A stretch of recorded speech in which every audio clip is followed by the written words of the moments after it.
We are doing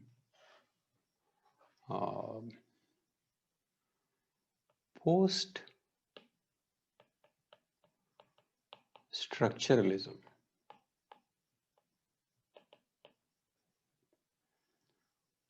as an IR theory.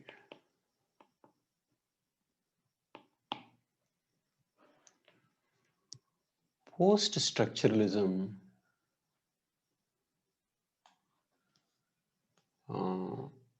is a part of what is called post-positivism. Post-positivism.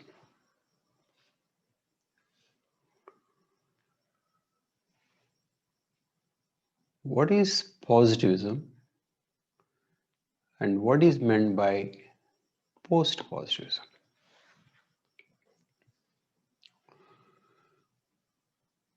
Positivism as well as post-positivism are schools of thought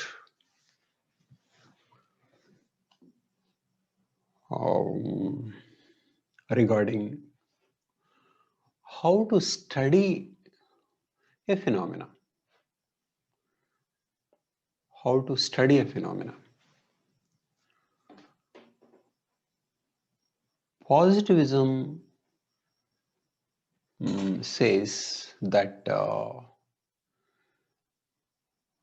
in social sciences too, okay, those social sciences can be sociology, anthropology, or international relations. In social sciences too, you can use the methods of science. Methods of science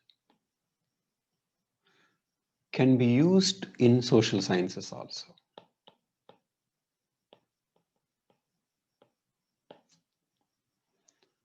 That is the claim of the positivists.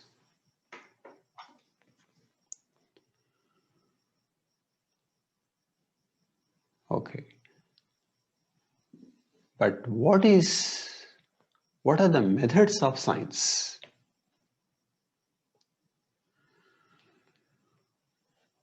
There can be different views of science, but those who regard positivists have a particular notion of science. I can explain in terms of, say, something like a simple pendulum. A pendulum is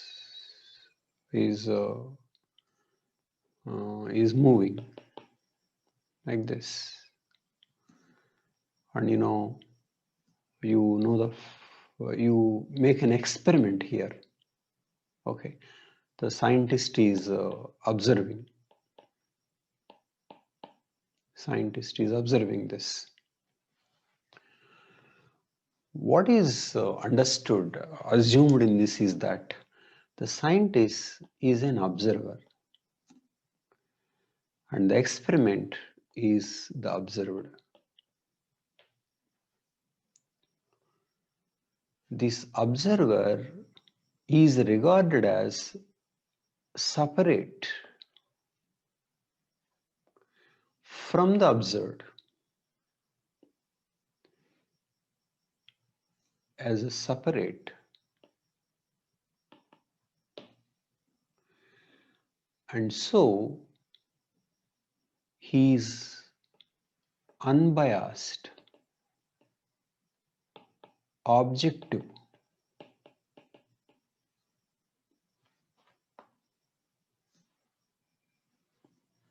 unbiased and objective, and he looks at things objectively and arrives at certain conclusions. And those conclusions are generalizations. Generalizations on nature of reality.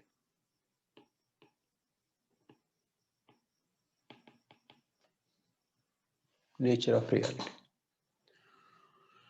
And those generalizations are true regardless of this observer.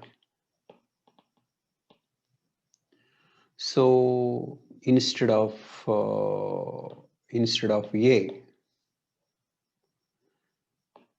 if B conducts the experiment, B also will make the same generalization. And we know that generalization in the case of simple pendulum is a law linking length of the pendulum with the time period. This is a law.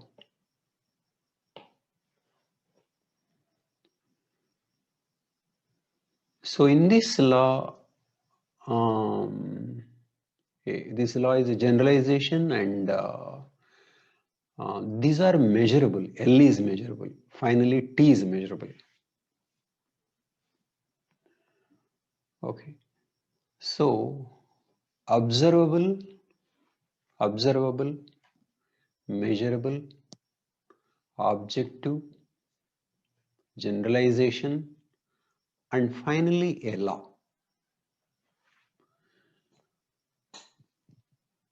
So what is implied in this is that there is a reality existing on its own in an independent way. Reality existing on its own independently.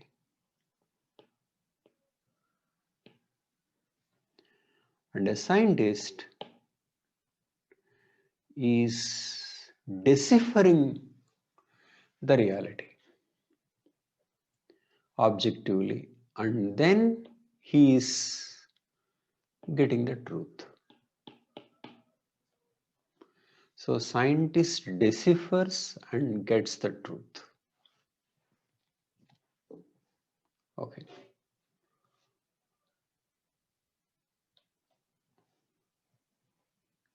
Okay. And if world has to be studied with these assumptions, then that would be called positivism, with these assumptions as well as methods, as well as assumptions as well as methods of science.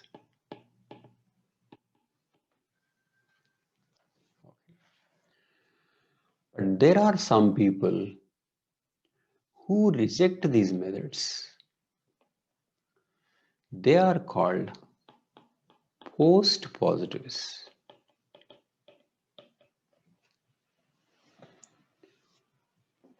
There are certain schools under post-positivism. Of that, post-structuralism is one such. Post-structuralism. You have feminism is one theory. Post-colonialism is another. Okay. They reject the assumptions of the positivists, and then they propose something different. They say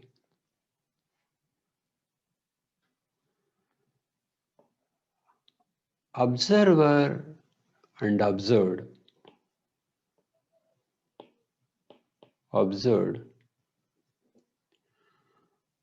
are linked.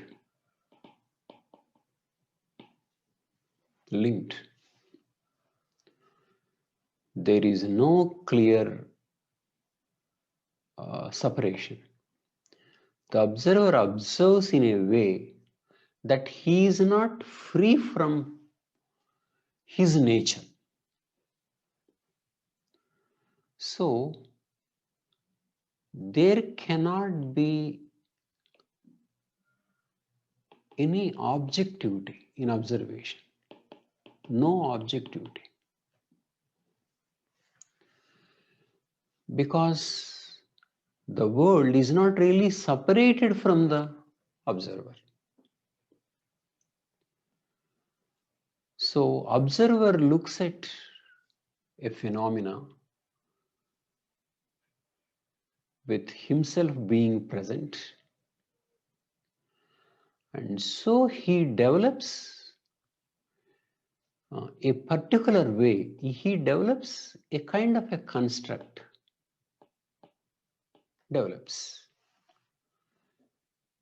This is a way of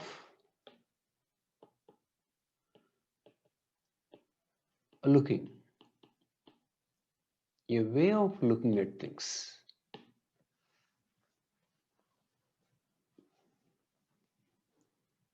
Okay. And so there is no finality of a conclusion, no final conclusions.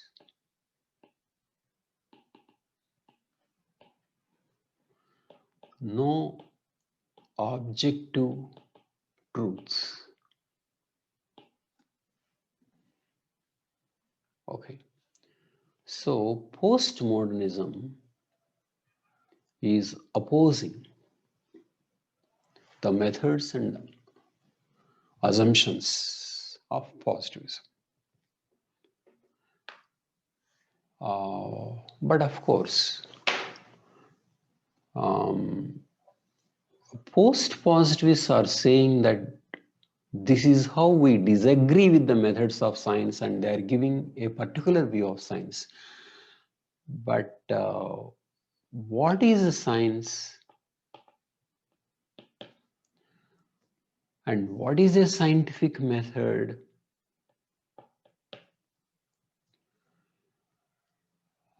There would be many who disagree with post-positivist idea that this is what the scientist thinks of. Okay, because what is scientific method itself is debatable, is questionable. But there is an idea that this is the methods of science, and then there is a disagreement. But whether they are the methods of science or not is questionable. Okay. So, people develop a construct, a way of going around, and that need not be the truth. That is not the truth, and truth may never be known. Okay.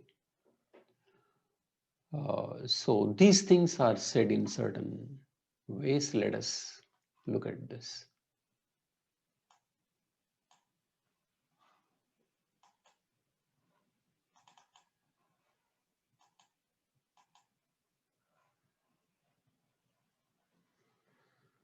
So positivism believes in these things. An object truth. Okay.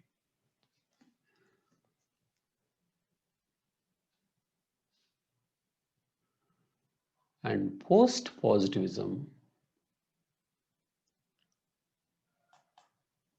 rejects these assumptions of positivism.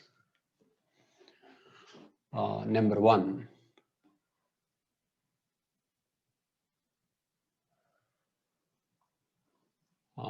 epistemic realism.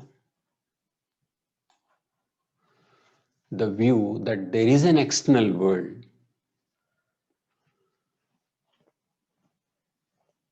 its existence and meaning is independent of anything that the observer does. This is rejected. And then universal scientific language. That external world can be described in language that does not presuppose anything. So, language itself is constructed and it is not objective. 3. Correspondence of truth. Statements are true if they correspond to fact and not true if they don't correspond to facts. So there are facts and statements are true if they correspond to facts. So these things are rejected. Okay. Okay. So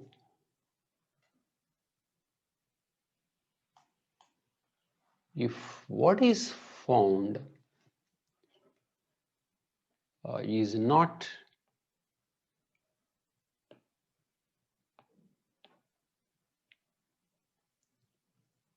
reality,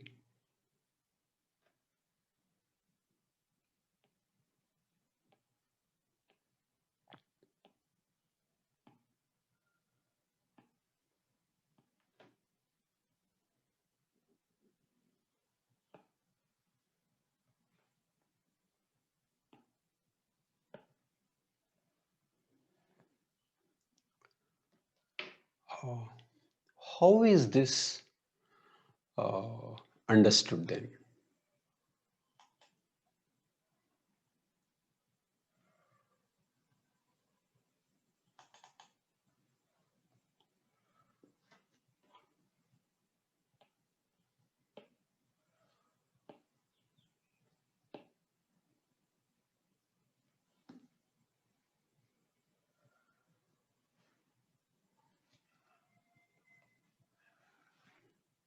Okay.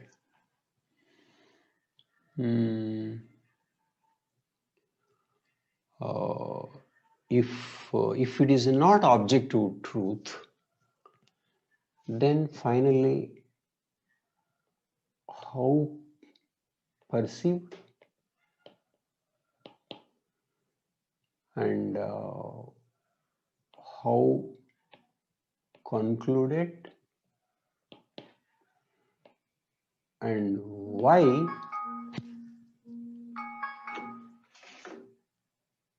that particular conclusion. Why that particular conclusion?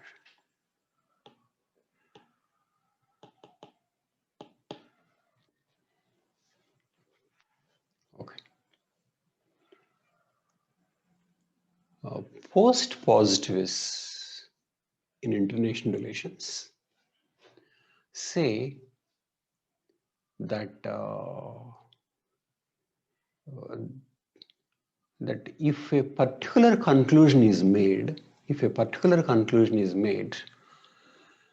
that conclusion is impacted by power. Power impacts conclusion. Power impacts knowledge. Okay. So we shape a discourse.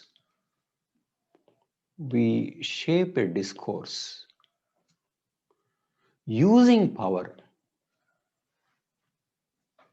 That's the point. For example, we call something as terrorism and something else as war on terrorism. Okay. For example, if the government kills innocent people, it is considered a part of war on terrorism. If certain private organizations do it, it is called terrorism. Terrorism is condemned and war on terrorism is regarded as a positive thing.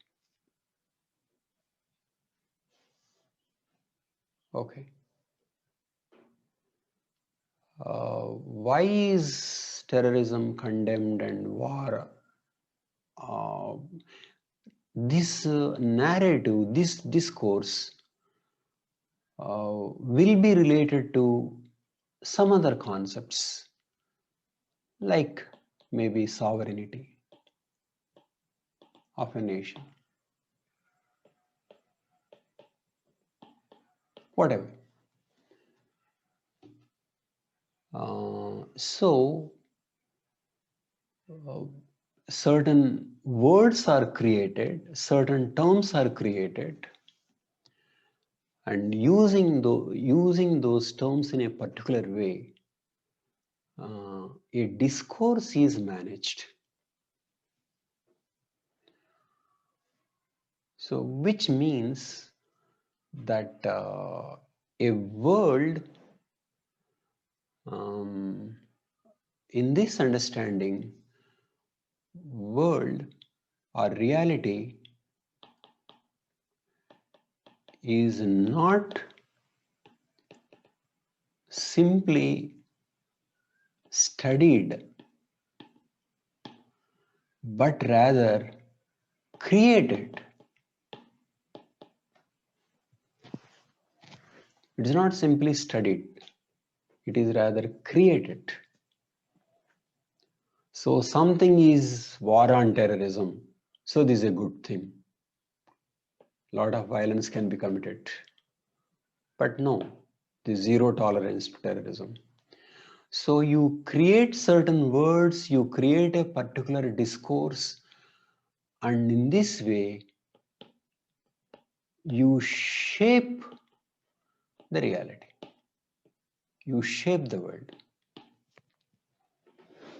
Which means the way we look at things, the way we look at things, the way we look at, the way we develop terms, finally makes us to behave in a particular way which shapes the world. Okay, so it means there is no objective study. There is an appearance of trying to understand things, but in this very process, we understand in a particular way. We behave in a particular way, going by that understanding. So, on the whole, it amounts to shaping the world. Whereas in something like simple pendulum experiment, scientist is objectively looking at it. He is not influencing this, but in this case, reality is being shaped. And post-structuralists say that reality being shaped is not a random process, but rather it is determined by power. Power. So power shapes knowledge. Okay. So which means the knowledge that we have got, something like foreign policy. Okay. This is India's policy, or all this. So the books that we got, books. Okay. These books are created and shaped by power. By power. Okay. So if we look at our policy in a particular way, our past in a particular way, that particular way is is shaped by the power. Okay. So, what does it mean? What does this understanding imply? Okay. Some propose that you just see how this has been arrived at. How this is being arrived at.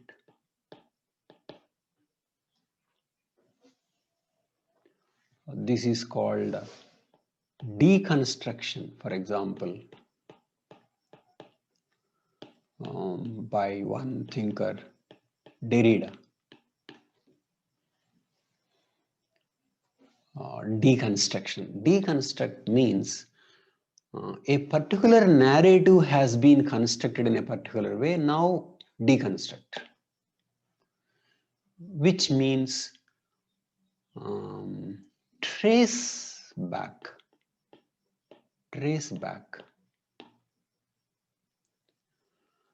and point out various facts.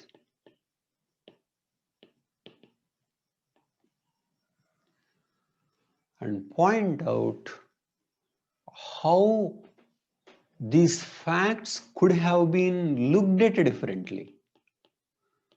How looked at?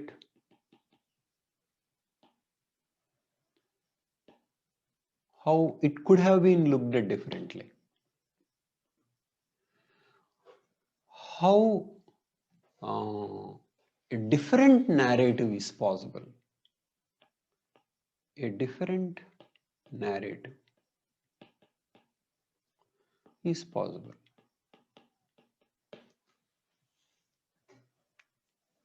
Okay. And so, which means a relook, new look. Okay. So because the old one is shaped by a particular historical process or by the particular power structures, deconstruction can free man to look at things in a new way, and that can be a liberating process.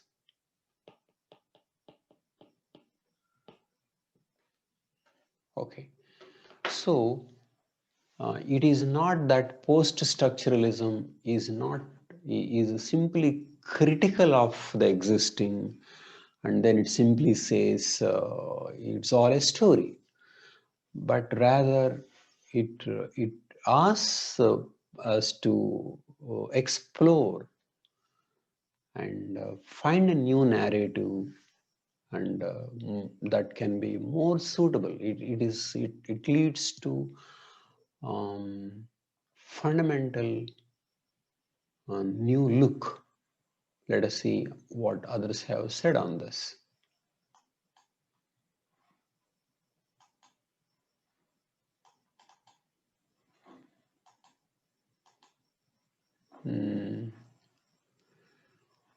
Steve Smith, he said, there are no brute facts, no facts without interpretation, and interpretation always involves theory. Okay, so we look at a particular thing as per our theoretical beliefs, and there can never be a view from nowhere. So you view things from a particular theoretical framework. It means that the bias and subjectivity is inbuilt.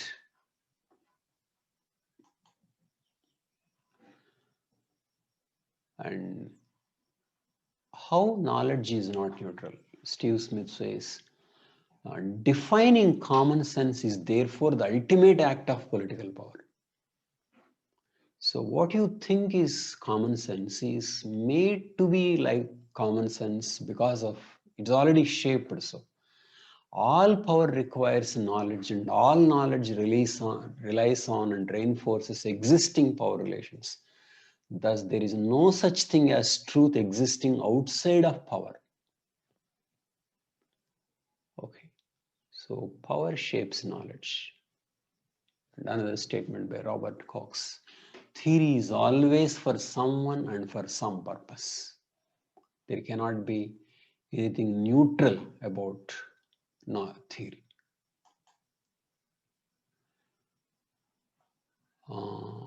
And in this process, language plays a role. Language does no longer describe some essential hidden reality. It is inseparable from the necessarily social construction of that reality. We discussed this on terrorism and war on terrorism. And IR theories privilege certain understandings of global politics and marginalize and exclude others. Okay, so if theories are helpful for some, or knowledge generated is helpful for some. Okay, so what should be done? Foucault, a post-structuralist, says this. A critic is not a matter of saying that things are not right as they are. Okay. It is a matter of pointing out what kinds of assumptions, what kinds of familiar, unchallenged modes of thought, the practices that we accept rest. Okay. Criticism is a matter of fleshing out that thought and trying to change it, to show that things are not as self-evident as one believed, to see what is accepted as self-evident will no longer be accepted as such. Practicing criticism is a matter of making facile gestures difficult. So he is saying this is how things should be critiqued, because conclusions have been arrived at in a particular way. And so you trace back how they got concluded that way and now expose it. And if you do like that, it can be liberating. Post-structuralism is